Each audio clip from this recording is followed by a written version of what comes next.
Assalamualaikum warahmatullahi wabarakatuh. Halo semuanya, perkenalkan nama saya Yara Adela dari kelas manajemen pagi 1. Di mata kuliah hubungan industrial dan hukum perburuhan ini, saya akan menjelaskan tentang materi keempat, yaitu tentang hubungan kerja dan perjanjian kerja. Baiklah, saya mulai dengan definisi hubungan kerja. Hubungan kerja adalah hubungan antara pekerja dengan pengusaha yang terjadi setelah adanya perjanjian kerja. Hubungan kerja juga merupakan hubungan antara pengusaha dengan pekerja berdasarkan perjanjian kerja yang mempunyai unsur pekerjaan, upah, dan perintah. Dengan demikian, hubungan kerja tersebut adalah merupakan sesuatu yang abstrak, sedangkan perjanjian kerja adalah sesuatu yang konkret atau nyata. Dengan adanya perjanjian kerja, maka akan lahir perikatan. Dengan perkataan lain, perikatan yang lahir karena adanya perjanjian kerja inilah yang merupakan hubungan kerja. Selanjutnya adalah definisi perjanjian kerja. Perjanjian kerja adalah perjanjian yang dibuat antara pekerja dengan pengusaha yang memenuhi syarat-syarat kerja, hak dan kewajiban para pihak, sesuai dengan pasal 1 angka 14 Undang-Undang Ketenagakerjaan. Perjanjian kerja dapat dibuat secara tertulis dan dapat dibuat secara lisan. Menurut pasal 1601A KUH Perdata, perjanjian kerja adalah suatu perjanjian di mana pihak ke-1 si pekerja mengikatkan dirinya untuk di bawah perintah pihak yang lain, si pengusaha, untuk suatu waktu tertentu melakukan pekerjaan dengan menerima upah. Sedangkan menurut Undang-Undang Nomor 25 Tahun 1997 tentang Ketenagakerjaan, pasal 1 angka 6. Perjanjian kerja adalah suatu perjanjian antara pekerja dan pengusaha secara lisan atau tertulis, baik untuk waktu tertentu maupun untuk waktu tidak tertentu, yang memuat syarat-syarat kerja, hak, dan kewajiban para pihak. Selanjutnya, ada 4 unsur perjanjian kerja, yaitu yang pertama unsur pekerjaan. Dalam suatu perjanjian kerja, harus ada pekerjaan yang diperjanjikan. Pekerjaan tersebut haruslah dilakukan sendiri oleh pekerja. Hanya dengan seizin majikan dapat menyuruh orang lain. Hal ini dijelaskan dalam KUH Perdata pasal 1603A yang berbunyi, buruh wajib melakukan sendiri pekerjaannya, hanyalah dengan izin majikan ia dapat menyuruh seorang ketiga untuk menggantikannya. Sifat pekerjaan yang dilakukan oleh pekerja itu sangat pribadi, karena bersangkutan dengan keterampilan atau keahliannya. Karena itu, menurut hukum, jika pekerja meninggal dunia, maka perjanjian kerja tersebut putus demi hukum. Kemudian yang kedua adalah unsur perintah. Manifesti dari pekerjaan yang diberikan kepada pekerja oleh pengusaha adalah pekerja yang bersangkutan harus tunduk pada perintah pengusaha untuk melakukan pekerjaan sesuai dengan yang diperjanjikan.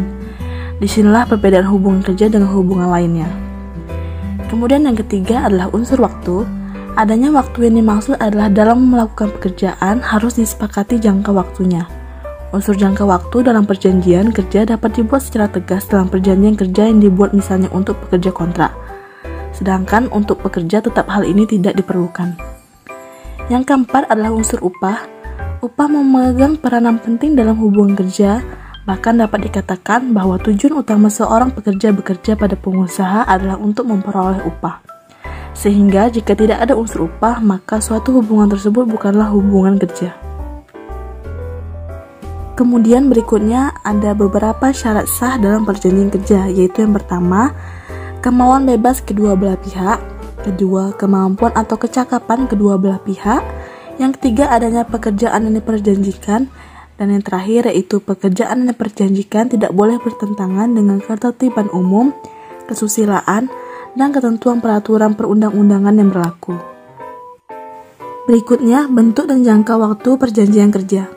Perjanjian kerja dapat dibuat dalam bentuk lisan atau tertulis. Secara normatif, bentuk tertulis menjamin kepastian hak dan kewajiban para pihak, sehingga jika terjadi perselisihan akan sangat membantu proses pembuktian. Namun, tidak dapat dipungkiri masih banyak perusahaan yang tidak atau belum melakukan perjanjian kerja secara tertulis, disebabkan karena ketidakmampuan sumber daya manusia maupun karena kelaziman, sehingga atas dasar kepercayaan membuat perjanjian kerja secara lisan. Jangka waktu perjanjian kerja dapat dibuat untuk waktu tertentu bagi hubungan kerja yang dibatasi jangka waktu berlakunya, dan waktu tidak tertentu bagi hubungan kerja yang tidak dibatasi jangka waktu berlakunya atau selesainya pekerjaan tertentu. Perjanjian kerja yang dibuat untuk waktu tertentu lazimnya disebut dengan perjanjian kerja kontrak atau perjanjian kerja tidak tetap. Status pekerjanya adalah pekerja tidak tetap atau pekerja kontrak. Sedangkan untuk perjanjian kerja yang dibuat untuk waktu tidak tertentu biasanya disebut dengan perjanjian kerja tetap atau status pekerjanya adalah pekerja tetap.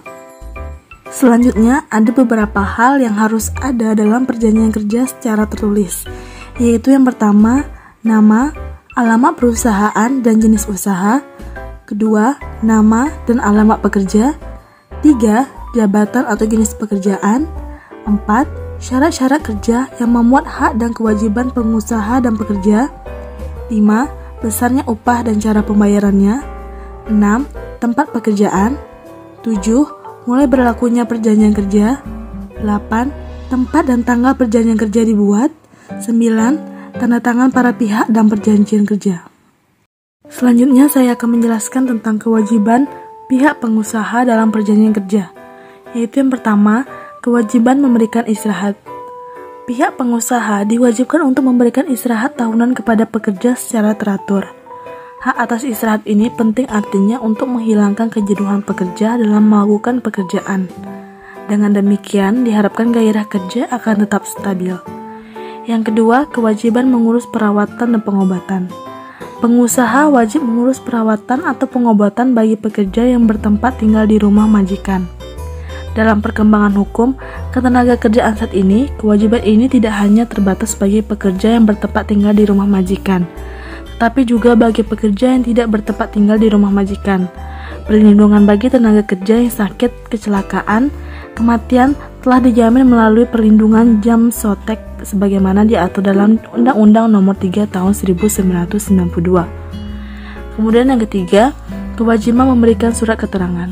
Kewajiban ini didasarkan pada ketentuan pasal 1602A KUH Perdata yang menentukan bahwa majikan atau pengusaha wajib memberikan surat keterangan yang diberi tanggal dan dibubuhi tanda tangan.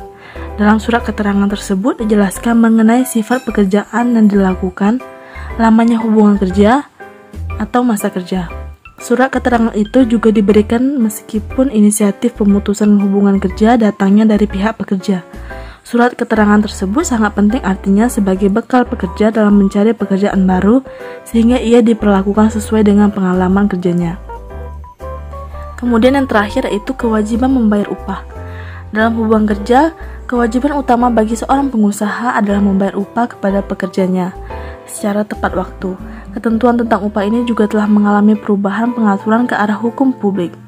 Hal ini terlihat dari campur tangan pemerintah dalam menetapkan besarnya upah terendah yang harus dibayar oleh pengusaha yang dikenal dengan nama upah minimum regional atau UMR. Berikutnya juga ada kewajiban pihak pekerja dalam perjanjian kerja, yaitu yang pertama, pekerja wajib melakukan pekerjaannya. Melakukan pekerjaan adalah tugas utama dari seorang pekerja yang harus dilakukan sendiri, meskipun demikian dengan seizin pengusaha dapat diwakilkan. Untuk itulah mengingat pekerjaan yang dilakukan oleh pekerja yang sangat pribadi sifatnya, karena berkaitan dengan keahliannya, maka berdasarkan ketentuan peraturan perundang-undangan, jika pekerja meninggal dunia, maka hubungan kerja dengan sendirinya telah berakhir. Yang kedua, buruh atau pekerja wajib menaati aturan atau petunjuk pengusaha. Aturan yang wajib ditaati oleh pekerja sebaiknya dituangkan dalam peraturan perusahaan sehingga menjadi jelas ruang lingkup dari petunjuk tersebut.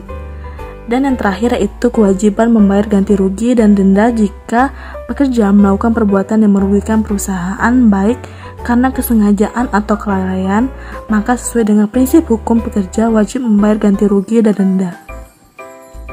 Kemudian ada beberapa hal yang dapat mengakibatkan berakhirnya perjanjian kerja, yaitu yang pertama, pekerja meninggal dunia. Yang kedua, berakhirnya jangka waktu perjanjian kerja. Yang ketiga, adanya putusan pengadilan atau penetapan lembaga P2HI yang telah mempunyai kekuatan hukum tetap. Yang keempat, adanya keadaan atau kejadian tertentu yang dicantumkan dalam perjanjian kerja, aturan perusahaan, perjanjian kerja bersama yang dapat menyebabkan berakhirnya hubungan kerja. Selanjutnya yaitu definisi perjanjian perburuhan. Dalam Undang-Undang Nomor 21 Tahun 1954 tentang Perjanjian Perburuhan antara Serikat Buruh dengan majikan, disebutkan perjanjian perburuhan adalah perjanjian yang diselenggarakan oleh serikat atau serikat-serikat buruh yang terdaftar pada Kementerian Perburuhan dengan majikan, perkumpulan majikan yang berbadan hukum, yang pada umumnya atau semata-mata memuat syarat-syarat kerja yang harus diperhatikan dalam perjanjian kerja. Dalam KUH Perdata Pasal 1601 disebutkan bahwa perjanjian perburuhan adalah peraturan yang dibuat oleh seorang atau beberapa orang perkumpulan majikan yang berbadan hukum dan atau beberapa serikat buruh yang berbadan hukum mengenai syarat-syarat kerja yang harus diindahkan pada waktu membuat perjanjian kerja. Baiklah, selanjutnya pembahasan yang terakhir yaitu perjanjian perburuhan atau kesepakatan kerja bersama. Perjanjian perburuhan diatur dalam Undang-Undang Nomor 21 Tahun 1954 tentang perjanjian perburuhan antara serikat buruh dengan pengusaha atau majikan. Undang-undang ini merupakan salah satu dari undang-undang yang dinyatakan dicabut dengan Undang-Undang Nomor 25 Tahun 1997 tentang Ketenagakerjaan. Undang-Undang Nomor 21 Tahun 1954 lahir pada saat bangsa kita menganut demokrasi liberal, sehingga semangat undang-undang ini juga tidak lepas dari filosofi tersebut. Sesuai dengan semangat itu, masing-masing pihak yang membuat perjanjian perburuhan cenderung berupaya membela kepentingannya, sehingga tidak jarang pihak yang satu melakukan tekanan kepada pihak yang lain jika kepentingannya tidak terpenuhi. Konsep tersebut tidak sesuai dengan kepribadian bangsa dan sejalan dengan perkembangan yang terjadi dalam hukum perburuhan, khususnya dengan lahirnya konsepsi hubungan industrial Pancasila. Maka istilah perjanjian perburuhan diganti dengan istilah kesepakatan kerja bersama, yang dalam pembuatannya mengutamakan musyawarah dan mufakat sesuai dengan nilai-nilai Pancasila. Baiklah, sekian saja penjelasan materi hubungan kerja dan perjanjian kerja yang dapat saya sampaikan.